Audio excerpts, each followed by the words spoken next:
going on, vinyl community? Welcome to another video with the Record Spinner. In today's video, I'm going to be talking about 5 top-notch vinyl pressing plants. This video is kind of a companion piece to go alongside a video that I did some time ago regarding vinyl mastering engineers. If you want to peel back on my channel and check that video out, please go ahead and do so. And just like that video, this one is also inspired by Baraka P-Dub's Tales of the Dead Wax series. Now, another factor that I think plays into how great a record can be overall, aside from mastering, is where it is pressed. And you can generally tell if a record comes from a good pressing plant physically by how flat the pressing is, and also how sturdy it can be, depending on if it's pressed on 180 or 200 gram vinyl, or in some cases standard weight vinyl.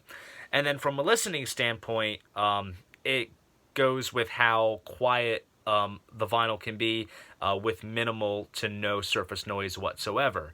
So with those things at hand, you can pretty much miss out on some of the misfortunes that might come if a record was pressed at a rather poor pressing plant that runs into quality control issues such as warping, scuffing, bits of non-fill, and even mispressing of labels. Now, if you have not checked out Baraka P-Dub's Tales of the Dead Wax series on YouTube, I really recommend that you do so because it is extremely informative, and he goes along and he breaks down how all of these pressing plants inscribe the dead wax with a unique code which indicates that it was indeed pressed at that certain plant. And so after I started watching those videos, I started to pull random records off of my cubes, look at the dead wax, and be like, alright, it was pressed at this plant, alright, it was pressed at that plant, and it kind of formed the general consensus on why I wanted to do this video. So after combing through my collection and seeing, for the most part, which records were pressed at certain plants, I decided to do this video. I made a list, and I pulled some examples from my collection to represent the plants that I'll talk about in this video. So, enough of the chit-chat, let's jump into what this video is all about.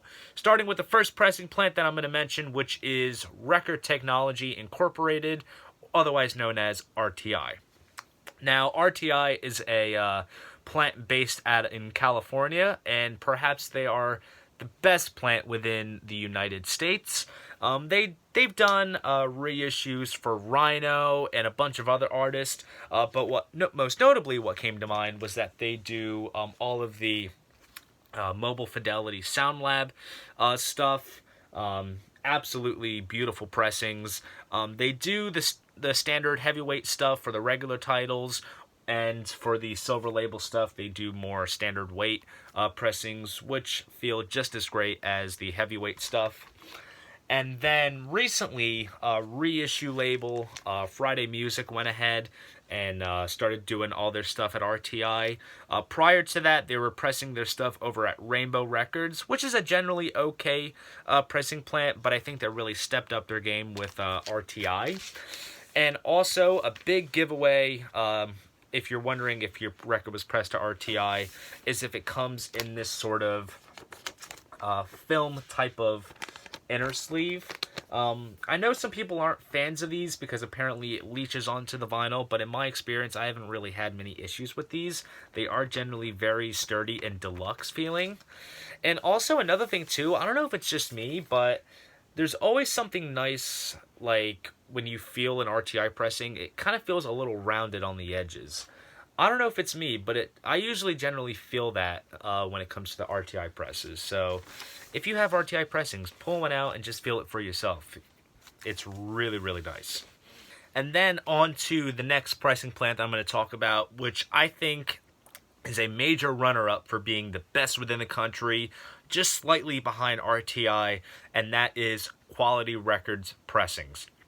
Now, QRP has been in the business for several years, I would say, at this point. It is the mastermind behind Chad Kasem, who was heavily involved within the audiophile scene. A lot of the stuff for Analog Productions is pressed over at QRP, along with other audiophile labels and releases. But in terms of the mainstream market, QRP has pressed up the Rush catalog back onto vinyl. These reissues are fantastic. They're pressed on 200 gram vinyl, and they just feel absolutely nice to the touch. Just absolutely great. Direct metal mastering and everything. That's a whole big process, which I'll talk about in a later video. And also, curiously, the Rush stuff is sleeved in a MoFi-esque type of rice paper inner sleeve, which is quite nice. And then aside from the Rush stuff, QRP has also went ahead and pressed up a lot of the recent Jimi Hendrix titles. And for this, it is very, very easy to tell if it was pressed at quality record pressings, if it actually comes with the logo all across the inner sleeve there. So it's quite nice to include that, so you know exactly where your stuff is done at. Now, in terms of really good plants within America, that is essentially it. And now we're going to go across the pond onto the next plant that I'm going to talk about, which is Palace. Now, Palace has been doing all of the ongoing Metallica remasters, absolutely quiet pressings, and just absolutely nice heavyweight vinyl. Just absolutely great. And also, curiously, in the dead wax of all these reissues, it always says, see if I can find the right side, it says, made on the Metallipress. Now, I don't know if in particular Metallica has any association with the pressing plant itself, or that's just their go-to plant when it comes to pressing up their product. Because I know I have a copy of the new album Hardwired to Self-Destruct that was done over there. Perhaps it just could be a choice to have their stuff done there. And if that's the case, then bravo to them, because their material is getting pressed at one of the best plants in the world. And then in terms of the classics, recently Led Zeppelin had done a huge remastering reissue campaign, and all of the reissues on vinyl were done over at Palace, and these sound absolutely exceptional and also feel great as well. Just absolutely great pressings. And then we're going to get on to a personal favorite of mine that I think deserves a little bit more credit, and that is Record Industry in the Netherlands. Now, Record Industry is actually owned by a reissue label called Music on Vinyl. So any Music on Vinyl release that you have was indeed pressed over at Record Industry. And I pulled one from my collection, and that is Dream Theater Metropolis Part 2 Scenes from a Memory. Side note, this album is absolutely fantastic. And as you can see here, you see the Music on Vinyl label right there. And the pressings are generally very, very good from what I understand. They all come in nice polyline sleeves. Just absolutely gorgeous. And then, most notably, I've mentioned these reissues so many times on this channel, but I can't find anything bad to say about them. Pink Floyd is still going on and reissuing their catalog, and they've went ahead and used Record Industry to distribute both within the States and in Europe, because at first, for the first 4 albums, within the US, they were pressed to RTI, and then in Europe, they were done at Optimal, but then all of a sudden, everything got reverted to Record Industry. I don't know if it was a label thing or however it works, but I think they did a good job referring to them, because the records came out very, very nice. It was quite easy to narrow down those 4 pressing plants as being regarded as some of the finest, but for the sake of making a sort of top 5 list for this video, I wanted to find one more plant, and I went ahead and found one, and this might come across as kind of surprising to some people. I just mentioned them talking about the Pink Floyd reissues, and that is Optimal over in Germany.